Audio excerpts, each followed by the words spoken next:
नमस्कार, मी डॉक्टर भारती मडवई. काल आम्ही एक नाटक सादर केलं शंकरराव चव्हाण सभागृहामध्ये 22 जुलै रोजी. नाटकाचं नाव होतं कशात काय आणि लफड्यात पाय. नावावरूनच लक्षात येतंय धमाल होतं, कॉमेडी होतं, रहस्यमय नाटक होतं आणि प्रेक्षकांनी प्रचंड प्रमाणात एन्जॉय केलेलं आहे. अनेकांच्या Facebookच्या माध्यमातून, WhatsAppच्या माध्यमातून, सोशल मीडियाच्या माध्यमातून, फोनच्या माध्यमातून अतिशय सुंदर प्रतिक्रिया येत आहेत. त्याने आम्ही भारावून जातोच आहोत. परंतु आजचा व्हिडिओ बनवण्याचं कारण हे आहे, की एक अशी प्रतिक्रिया सुद्धा येऊ शकते, की जी आजच्या काळात कालबाह्य झालेली आहे. हे बघताय तुम्ही पोस्टकार्ड आहे. एकेकाळी हा माझ्या खूप जिव्हाळ्याचा विषय होता. तर हे पोस्टकार्ड मला आलेलं आहे एका रसिक प्रेक्षकांचं. तर ते निश्चितच डॉक्टर भारती मडभे मॅम, नाट्य कलाकार, वैद्यकीय सेवा क्षेत्र नांदेड या नावाने आलेलं आहे. आणि हे पोस्टकार्ड पाठवणारे आहेत राम शेळके सर. खरं तर यापूर्वी सुद्धा सरांचं मला एका व्याख्यानासाठी असंच पत्र आलं होतं अभिनंदनाचं आणि आता हे दुसरं पत्र आहे. त्यामुळे मला वाटतं की ही आठवण म्हणून हे मी वाचावं आणि हा व्हिडिओच्या माध्यमातून स्टोअर करून ठेवावं. त्यात लिहिलेलं आहे, आदरणीय भारती मॅम नमस्ते.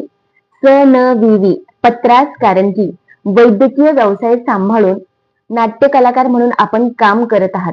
आम्हा प्रेक्षकांना आनंद देत आहात त्याबद्दल आपले कौतुक करतो. कशात काय आणि लफड्यात पाय हे सदानंद देशपांडे लिखित आणि उमेश भालेराव दिग्दर्शित नाटक पाहावयास मिळाले. अतिशय सुंदर भूमिका आपण वठवली. आपली वेशभूषा, केशभूषा, स्टेजवरील हालचाल आणि आवाज आवडला. आपल्याला यापूर्वीही अनेकदा पाहिलेले आहेत. प्रत्यक्षात पाहणे आणि नाटकात पाहणे यात भरपूर फरक आहे. धन्यवाद सर. आपण वैद्यकीय क्षेत्रात काम करीत असताना अनेक रुग्ण बरे केले. त्यांच्या चेहऱ्यावर आनंद निर्माण केला. हे सर्व करीत असताना समाजाची सेवा केली. नाट्य कलावंत म्हणून चांगली पत्नी, चांगली आई, सुसंस्काराने एक उच्च विद्या विभूषित मुलगी म्हणून सुद्धा आपण काम केले. संस्काराने वाढलेली आई वडिलांची लाडकी भारती म्हणून आपण कार्य करत आहात. रुग्णसेवा हीच ईश्वर सेवा म्हणून आपले कार्य चालू आहे. नाटकातील भूमिका सर्वांनाच आवडली. स्टेज समोर प्रेक्षक मंडळी आनंदाने टाळ्या वाजवून प्रेरणा देताना मी पाहिलेले आहे. आदरणीय डॉक्टर भारती मॅडम, आपले कार्य तरुणांना प्रेरणा देणारे आहे. सर्वच क्षेत्रात आपले कार्य आहे. आम्ही आपल्याला पाहतो. आपला उत्साह दांडगा आहे. शेवटी सदृढ शरीर हाच खरा अलंकार आहे.